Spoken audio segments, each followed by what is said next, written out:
কোরবানির পশু এটা যারা বানাবে সে সমস্ত কসাইদেরকে উপযুক্ত মজুরি আমরা দিব। করিম সাল্লাল্লাহু আলাইহি সাল্লাম আলী রাদিয়াল্লাহু তাআলাকে এটা বলে দিয়েছেন, কোরবানি করার সময় বলে দিয়েছেন, দেখো কসাইকে কিন্তু কোরবানির গোশত দিবা না।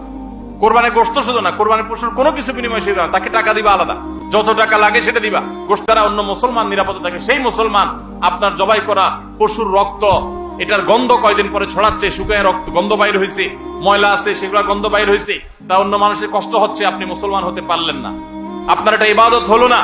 এই জন্য এই একটা বিষয় মনে হতে পারে ছোট্ট বিষয়, এই ছোট্ট বিষয়টাই কিন্তু আমাদের ইবাদতকে নষ্ট করে দিতে পারে। আমরা সবাই খেয়াল করবো তো।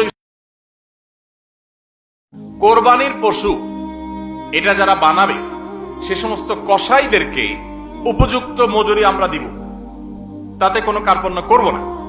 কিন্তু কোরবানির পশুর কোনো গোশত মজুরি হিসাবে দেওয়া যাবে না।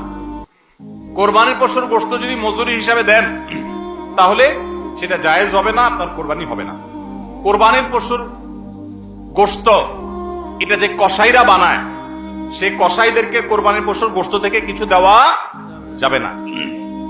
এখন আপনি বলবেন, ভাই কেমন কথা, যেই বেচারা কোরবানির পশুটা জবে করলো, সরি গোশতটা প্রস্তুত করলো, চামড়াটা ছিললো, এত কষ্ট করে বানাইলো, গোশতগুলো সব নিয়ে বাসা তুলে যাবো আর তার কিছুই দিব না, কেমন হয়? দেখতে মনে হচ্ছে এটা অমানবিক না? আসলে কাহিনী ভিন্ন। কাহিনী কি? কাহিনী হলো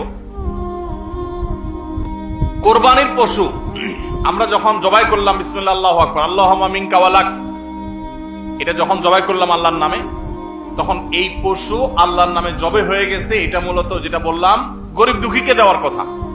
কারণ আমরা যখন যাকাত দেই, সাদেকা দেই, তখন কি ওটা নিজে খাইতে পারি? আর তাহলে কোরবানির গোশত তো খাইতে পারার কথা না, কিন্তু আমরা খাইতে পারতেছি কেন? আল্লাহ তাআলা এই একটা আর্থিক ইবাদত আল্লাহ কবুল করেছেন। আমরা যখন সহি নিয়ত যদি করে থাকি আল্লাহ কবুল করে, এরপর বলেন ঠিক আছে তোমাকে দিলাম, তুমি খাও আমার তরফ থেকে, আল্লাহর তরফ থেকে এবার আমি খাই। তো এই কোরবানির গোশত এটা বিক্রি করা জায়েজ আছে না জায়েজ নাই? না জায়েজ। কেন জায়েজ নাই? কারণ এটা তো ওই যে আল্লাহ আমাকে হাদিয়া দিয়েছেন গ্রহণ করার জন্য, আল্লাহর নামে দিয়ে দিয়েছি, এটা আমি বিক্রি করার সুযোগ নাই। এখন কসাইকে যদি আমি গোশত দেই পারিশ্রমিক হিসাবে, তাহলে এটা একরকম বিক্রি করার মতো হয়। কিভাবে? তিনি কষ্ট করেছেন, তাকে তার বিনিময় দিলাম, তাহলে বিক্রি করার মতোই হলো। আমি গোশতটা তাকে একটা বিনিময় নিয়ে দিলাম, গোশত দিয়ে টাকা নিলাম, বিক্রি করা এটা, এখানে গোশত দিয়ে শ্রম দিলাম, একই জিনিস। এই জন্য এটা জায়েজ নাই। তাহলে কি করবেন? কসাইকে তার ন্যায্য মূল্য দিবেন, একটা গরু বানানোর জন্য যা লাগে তা পুরাটা দিবেন এবং আগে ভাগে এগুলো চুকায় নিবেন। মুশকিল হলো কসাইরা জানে যে একটা গরু বানাইতে হয়তো বাজার দর অনুযায়ী সে 10,000 টাকা নিত, এখন সে 8,000 রাজি হয়ে গেছে। কেন 8,000 রাজি হয়ে গেছে? কারণ সে জানে তার সাথে আরো যে 3-4 জন থাকবে, সবাইরে আপনি কমপক্ষে এই 4 জনকে যদি 2 কেজি করে বা 3 কেজি করে গোশত দেন, তাহলে 3-4 12 কেজি হবে। তো 12 কেজি গোশতের বাজারের দাম কত? হ্যাঁ, তাহলে চিন্তা করবে সে যে আমার তো এই দিক দিয়ে 2,000 টাকা ছাড় দিলাম আর পাইলাম তার চাইতে আরো অনেক বেশি। এই জন্য কসাই কম টাকা রাজি হয়ে যাবে। কসাইকে এই জন্য আগে ভাগে বলে দিবেন, শুনেন, কথা শুনেন ভালো করে, গোশত কিন্তু আপনাকে এক পিছু দেব না, আপনি কত নিবেন সেটা আপনি চুকান, আমার খাটলে নেব, না হলে অন্য কসাইয়ের সাথে আলাপ করবো, কিন্তু আগে মাথায় এটা রাখেন আপনারা কিন্তু আমি গোশত দেব না, টাকা যা নেওয়ার নিবেন। নবী করিম সাল্লাল্লাহু আলাইহি সাল্লাম আলী রাদিয়াল্লাহু তাআলাকে এটা বলে দিয়েছেন, কোরবানি করার সময় বলে দিয়েছেন, দেখো কসাইকে কিন্তু কোরবানির গোশত দিবা না। কোরবানির গোশত শুধু না, কোরবানির পশুর কোনো কিছু বিনিময় সে দেওয়া, তাকে টাকা দিবা আলাদা, যত টাকা লাগে সেটা দিবা, গোশত দিবা না, তাহলে বিনিময় হয়ে যাবে, এটা জায়েজ হবে না, তোমার কোরবানি হবে না। এই জন্য ভাইরা এই জিনিসটা আমাদের সাবধান থাকতে হবে, কসাইকে কোরবানির গোশত বিনিময় হিসাবে দেওয়া যাবে না। হ্যাঁ, কসাই যদি গরিব হয় তাহলে সেক্ষেত্রে অন্য গরিবকে আপনি আধা কেজি করে দিচ্ছেন, কসাইরও আধা কেজি দিতে পারেন, অন্য গরিবকে 1 কেজি করে দিচ্ছেন, কসাইরও 1 কেজি দিতে পারেন, কিন্তু কসাই হিসাবে না। সেটা হলো তিনি যদি কসাইগিরি নাও করতেন তারপরও আপনি তাকে দিতেন যদ্দুর অদ্দুর দিবেন। এর বেশি যদি আপনি দেন এবং সেটা যদি বিনিময় হিসাবে দেন তাহলে কি হবে না? জায়েজ হবে না। এই একটা মাসআলা না জানার কারণে আমাদের অনেকের কোরবানি এটা নিয়ে টানাটানি দেখা দেয়। নাম্বার 3 এবং শেষ পয়েন্ট হলো কোরবানির পশুর গোশত এটা আপনি আহরণ করতে গিয়ে মাথায় রাখবেন যে কোরবানির পশুর রক্ত, বুড়ির ময়লা, এগুলো যেন আশপাশের পরিবেশটা নষ্ট না করে। আমরা অনেক সময় দেখি কোরবানির ঈদের 2 দিন 4 দিন 5 দিন পর পর্যন্ত রাস্তাঘাট দিয়ে চলা যায় না দুর্গন্ধের চোটে, ঠিক না বেঠিক? এবং কোরবানির মৌসুমে প্রায় বিভিন্ন বছরে দেখি আমরা বন্যা হয়, এই ময়লাগুলো পানির সাথে বিভিন্ন জায়গায় ছড়ায় পড়ে।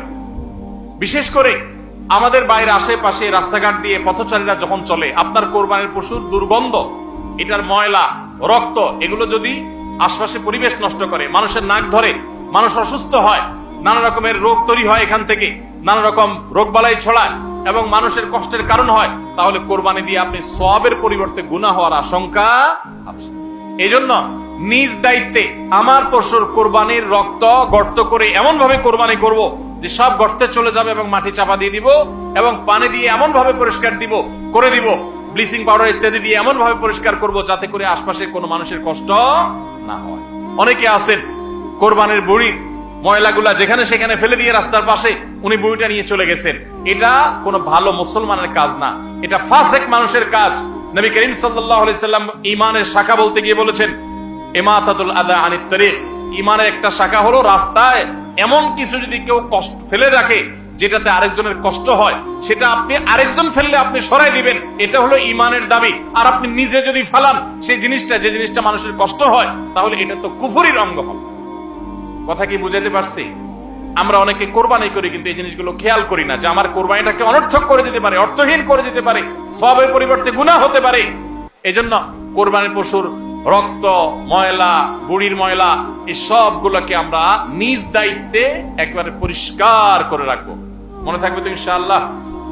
আল্লাহ তাআলা আমাদের সবাইকে কোরবানির এই ইবাদতকে আল্লাহকে সন্তুষ্ট করবার উদ্দেশ্যে খালেস এবং বিশুদ্ধ নিয়তে, সহি নিয়তে, এবং এই কোরবানিকে আল্লাহ তাআলা বিশুদ্ধ উপায়ে আমাদেরকে সবাইকে সম্পাদন করার তৌফিক দান করুন।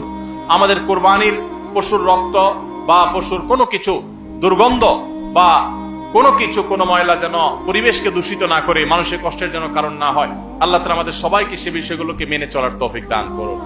কে কত ভালো কোরবানি করলেন, কে কত ভালো মুসলমান, দায়িত্বশীল মুসলমান, এটা বোঝা যাবে কোরবানির পর পশু যেখানে কোরবানি করেছেন আশেপাশে কোনো জায়গায় কতটা পরিষ্কার আছে না আছে, এটার উপরে। এটা হলো মিটার, এটা দিয়ে মাপা যাবে যে আপনি মুসলমান, ইসলাম কতটা বুঝছেন। শুধুমাত্র জবাই করলেন আর গোশত খাইলেন ইবাদত হয়ে গেল, এত সোজা না। আল মুসলিমু মান সালিমাল মুসলিমুনা মিন লিসানিহি ওয়া ইয়াদিহি, যার হাত মুখ দ্বারা অন্য মুসলমান নিরাপদ থাকে, সেই মুসলমান।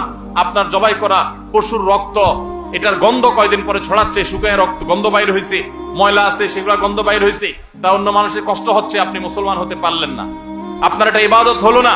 এই জন্য এই একটা বিষয় মনে হতে পারে ছোট্ট বিষয়, এই ছোট্ট বিষয়টাই কিন্তু আমাদের ইবাদতকে নষ্ট করে দিতে পারে। আমরা সবাই খেয়াল করবো তো ইনশাআল্লাহ?